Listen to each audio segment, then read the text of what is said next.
TCS પર કરી લઈએ ચર્ચા. નંબર્સ બાદ ઓવરઓલ જે માર્કેટને દરેક લીડ કરી રહ્યું છે, પરંતુ આ આઈટી સેક્ટરની તેજીને પણ આજે ટીસીએસ લીડ કરી રહ્યું છે.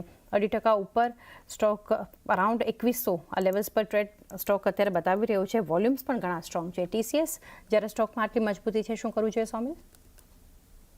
ટીસીએસમાં અગર કોઈની પોઝિશન છે તો ડેફિનેટલી રહેવા દેવી જોઈએ. ફ્રેશ ખરીદારી કરવાની સલાહ નથી અત્યારે. જે સ્ટોપ લોસ રાખવાનો છે દેટ ઇઝ 2015.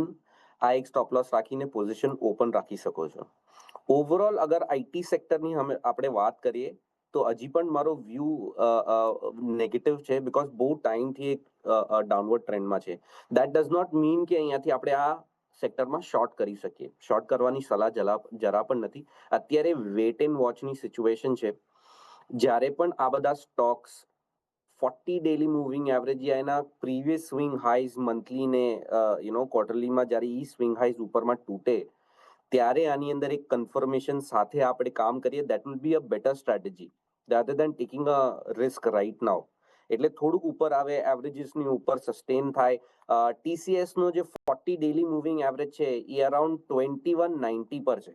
હવે 2190 ની ઉપર થોડુંક સસ્ટેન થઈ જાય ત્યારે આપણે આની અંદર એક ફૂલ કોન્ફિડન્સ સાથે અને એક કન્ફર્મેશન સાથે એક સારો વ્યૂ લઈ શકીએ with a good stop loss, with good risk reward as well. કેમ કે ઉપરમાં જગ્યા બહુ છે.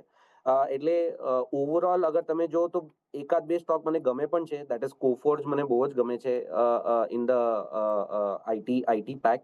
એટલે એની અંદર આપણે ડેફિનેટલી ધ્યાન રાખી શકીએ. 200 ડેલી 2040 ડેલી મૂવિંગ એવરેજની ઉપર ચાલી રહ્યો છે અને અહીંયા કોફોર્જમાં એક સ્ટોપ લોસ રાખી શકીએ અરાઉન્ડ 1425 ની આસપાસ. અને ઉપરમાં મારા ટાર્ગેટ્સ 1550 અને બીજો ટાર્ગેટ છે ઉપરમાં 1620. એટલે આ બે ટાર્ગેટ્સ આપણે ધ્યાનમાં રાખીએ. એટલે આઈટી પેકમાંથી મને કોફોર્જ બહુ જ ગમે છે. હાવેવર બીજા બધા જે સ્ટોક્સ છે એની માટે આપણે કન્ફર્મેશન માટે થોડુંક રાહ જોશું. ઓકે, તો કોફોર્જ માટે 1425ના સ્ટોક પ્લસ 1550 1620 લેવલ્સ ધ્યાનમાં રાખો.